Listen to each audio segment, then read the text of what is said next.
As we continue to celebrate Black History Month, we took the opportunity to take a trip to the Reginald F. Museum to see what's new. With more than 84,000 square feet of history, this Baltimore gym is a standout not just for the city, but for the state.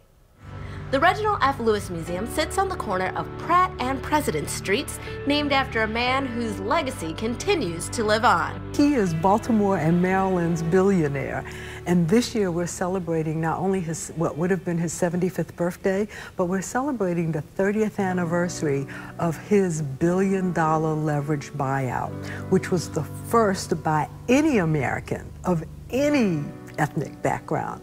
He set a standard for excellence and success and for education and for strong families and for moral values, and he had a deep appreciation of arts and culture. That appreciation of arts and culture is felt throughout all three levels of the museum, which spans more than 84,000 square feet. Coming to see our permanent collection any day of the week is well worth it. It's about 3,000 artifacts, and it covers 400 years of history, and we have amazing things. For instance, we have the actual manumission papers of a Baltimore slave that he used to walk down the street, and if he didn't have those papers with him, he could be arrested and thrown back into slavery.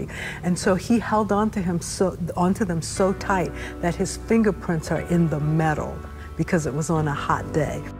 On the main floor, emancipation quilts with beads, game pieces, souvenirs, dolls, and even photographs. They boggle the mind, both in their detail and in the stories they tell. These are not your grandmother's quilts. These are amazing quilts that tell the history and culture of African Americans by Dr. Joan Gaither.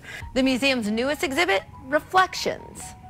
So this Reflections exhibit was done by Terrence Reese, and there are 45 pieces, and they're reflections of iconic African Americans. They're artists and entertainers and educators. They're people who you'll recognize, but they're in their own spaces. They were photographed by him in their own spaces, and so their individual spaces tell something about them. The exhibit is almost like a Where is Waldo hunt, adding a bit of fun to each photo. You know, at first you may look at the room, you may look at some specific things in the room, and then somewhere in the room you see the person. And that whole photograph speaks just a lot about who they are and what's important to them and where they fit, and it just says so much about them. On the other side, we have Reflections of Baltimore, where local artists have given us their reflections, and so you'll see things that are done by local artists about Baltimore. From photos to paintings to prints, Baltimore is shown boldly and beautifully in each piece, not unlike the way the museum itself showcases Black history in Maryland year-round. We joyfully celebrate our culture, our history, our triumphs, and our successes, as well as our challenges. But we do that all year long. Every month there's something here. The Reginald F. Lewis Museum is open every Wednesday through Saturday from 10 a.m. to 5 p.m. and Sunday from noon to 5 p.m. You can check out more information by going to lewismuseum.org. We'll be right back with more Midday Maryland right after the break.